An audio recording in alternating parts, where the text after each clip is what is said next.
This page can go in. I've already put the red line tape, and this page will go right in and glued. Now it's still going to get thicker, and this is one reason why I like to have magnets now. So next up is we place the magnets, and this I kind of do a little backwards.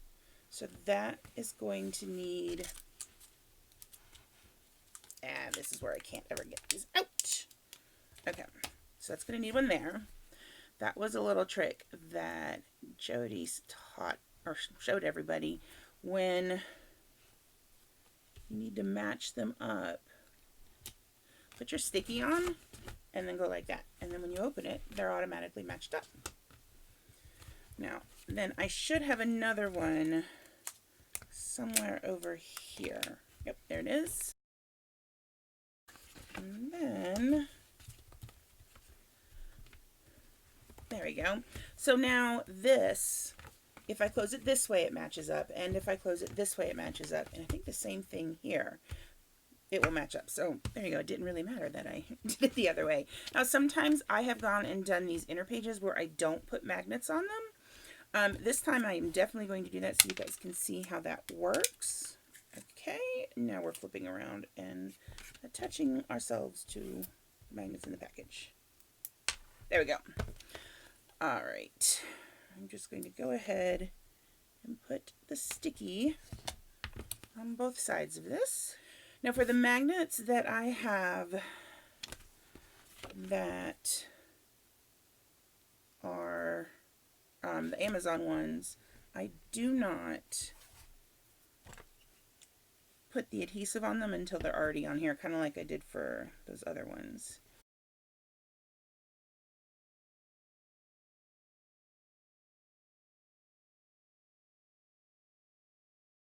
Okay. Now, I have in the past made a couple mistakes when it comes to the magnet placement, because I'll have them to where everything lines up nice and neat. The problem with that is that every time you line it up nice and neat, like if I put the magnet right here, that means I'm going to end up with a width of 4 magnets on top of each other, and that's going to add in bulk that I don't need. Whoop.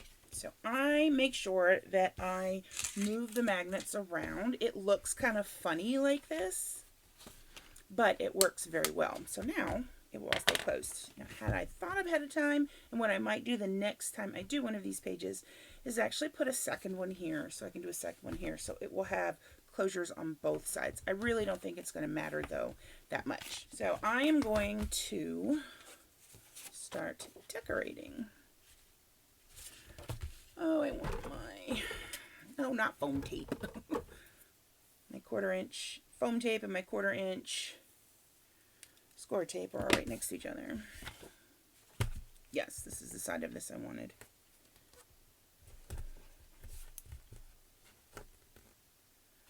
So I will put the score tape down on the edges and then put some of the liquid adhesive, the Nuvo Deluxe adhesive will go kind of in the center. And press all of these down. And I just realized I meant to cut this. All right, so here is, oh, goes that down here. So here's what I will do sometimes. I want this to be the background and I want this to be the pocket. Clearly, I do not need all of this. Down here is not going to show. So what I will do is cut smaller than I know the pocket will be. Yeah, so I cut off some of there. That's fine. But when I adhere this, and then when I adhere this, it will end up, I'll have enough left over I can use for other things. Now, I will not be able to take this and necessarily add it to that as a pocket unless there's an extra little layer in there. And I have done triple pockets before. Triple, double, double pockets before. I think I've done triple too. So that is a possibility to use. There are also times, though, I use that leftover paper for creating the little pull tabs, which I might be doing today. And if I do, like for these, if I do, then the holes will be completely unnecessary, to be completely honest. All right, now then. So I need to do that one. Oh, I was going to put the glue on here. Hello.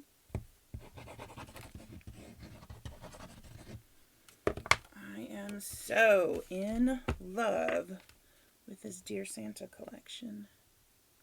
Absolutely adore it. Okay. Now, this is where I'm going to go a little bit above.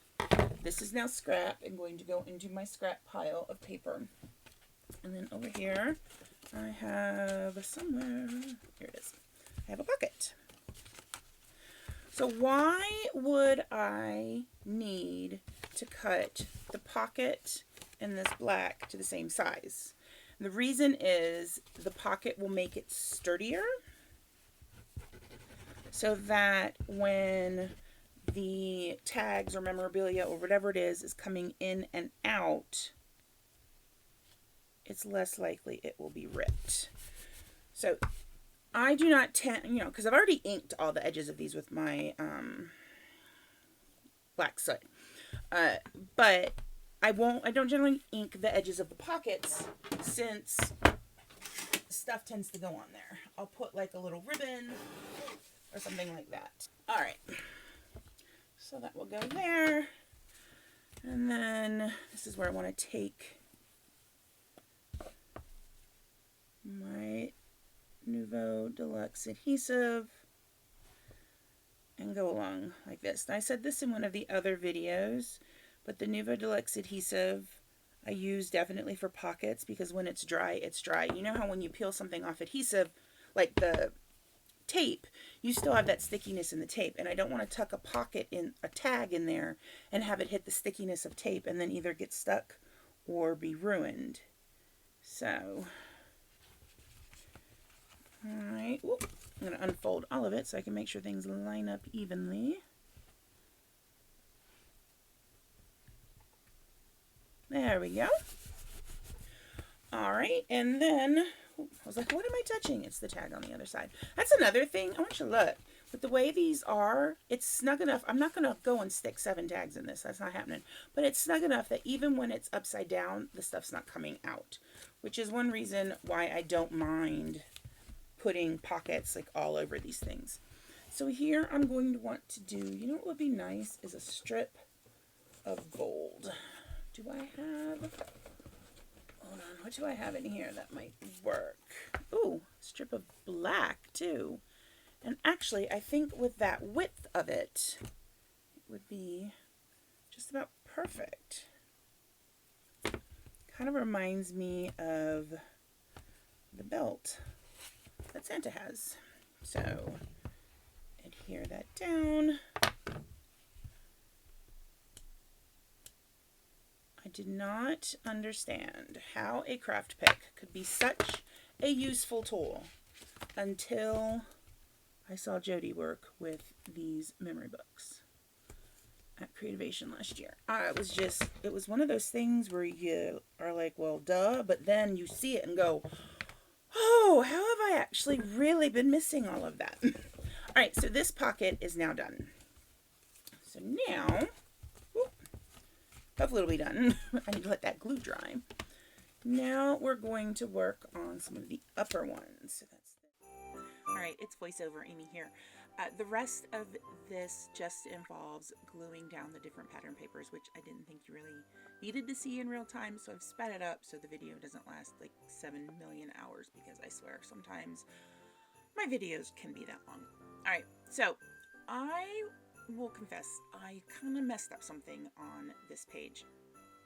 I meant to have another side pocket, which I completely forgot about, and you are going to see me start peeling some stuff up in a moment. I think it's once I get the red snowflake paper down that I realize it. And then I can't do it because I've got the magnets in the way, and every time I will put the tags back into this hidden side pocket, then it will be running into a magnet. And I'm like, I'm not going to worry about that. I will just make sure that that is done later on in the book.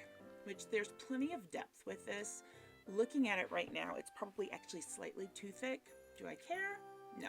This is kind of where I noticed I really messed up a little bit, and one of the magnets actually came off of itself. So there was no magnet underneath. So I have to rip everything up, peeling very carefully, and put some red line tape on it, and it all works again. But this is it, like I say, it's not a layout by me unless I have to peel stuff up. And that includes memory books, apparently. All right, what I'm showing you right here is once you get the paper, the pattern paper down, you don't see those hinges. The hinges are very, very apparent before the colored paper goes down. This, by the way, is where I screw up and realize I meant to put that side pocket in. Because you're gonna see me start peeling a little backing off, and then I'm gonna stop and go, oh wait. And I'm gonna peel the adhesive up. And then I'll be putting the adhesive right back down again. So then that's where I was looking at it going, well, it doesn't matter. I've got a magnet there. This is where the magnet should have been, up at one of the corners probably. It would have worked better.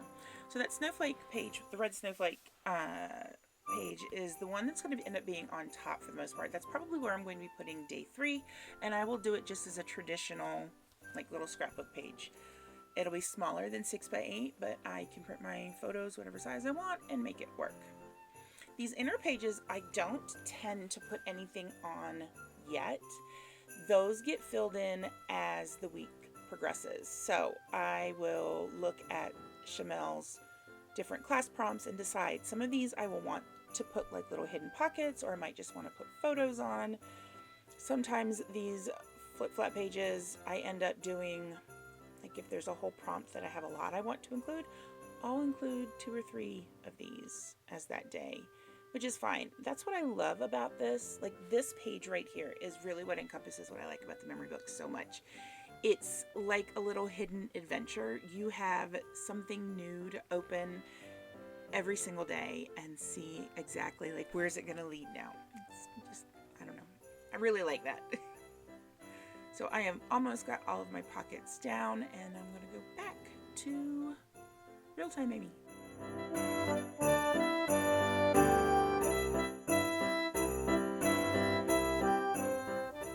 Okay.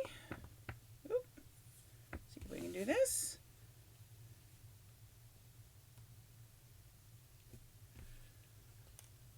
All right. Now let me get out the non-serrated scissors.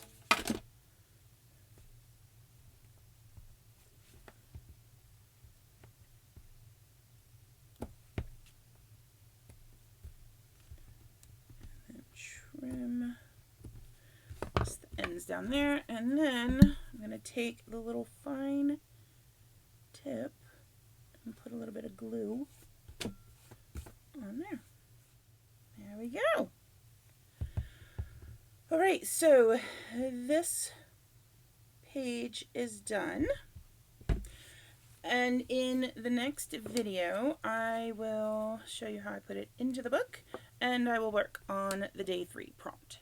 So I hope you guys all have a lovely day and a Merry Christmas. Bye.